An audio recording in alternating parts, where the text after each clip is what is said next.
ఈ పేదరాలికి న్యాయం చేయాలన్నా మీరందరూ కలిసి ఎంతో అల్లారు ముద్దుగా పెంచుకున్నాను. నా బిడ్డని పాడు పొట్టన పెట్టుకున్నాడు. ఎంతో కష్టపడి నా బిడ్డని బీటెక్ చదివించుకున్నాను. గద్దలా వచ్చి కొట్టుకెళ్ళిపోయాడు వాడు. వాడిని మాత్రం అస్సలు వదలొద్దన్నా. నాకు కూడా న్యాయం చేయాల్సిందే. మీరు ఏ శిక్ష పడాలని ఉరి శిక్ష తీయాల్సిందే వాడికి.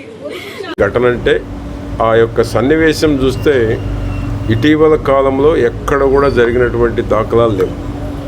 ఇటువంటి వాడిని ఎన్కౌంటర్ చేసిన పాపం లేదు. కానీ చట్టం ఒప్పుకోదు కాబట్టి చట్ట ప్రకారంగా అరెస్ట్ చేశారు.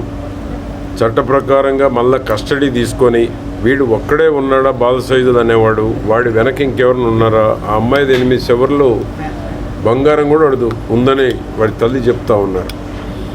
ఆ 8 చివర్లు బంగారం ఏమైంది, వీడు ఒక్కడే చేశాడా? కత్తిపరంగా గట్టిగా 24 గంటల్లో వాడు ఎన్ని ఫోన్లు మార్చినా పట్టుకోవడం కూడా జరిగింది. ఇది నేను పోలీసు వారిని కూడా అభినందిస్తున్నాను, చిలకలూరుపేట సిఐ రమేష్ని, వాళ్ళ టీమును కూడా. ఆ విధంగా వాడు ఫోన్లు మార్చినా కూడా, హైదరాబాద్ వెళ్ళినా కూడా పట్టుకోవడం అంటే మరి ఫోన్ కూడా లేక పరంగా ఎన్ని రకాల సెక్షన్లు ఉన్నాయో చట్ట ప్రకారం ముందుకెళ్ళటం జరుగుతుంది. గౌరవ ముఖ్యమంత్రి గారి దృష్టికి తీసుకువెళ్ళి మన మస్తాన్ గారి కుమార్తె హసీనా గారికి మరి ఏదైతే దంపతులు ఇద్దరు కష్టపడి, ఎందుకంటే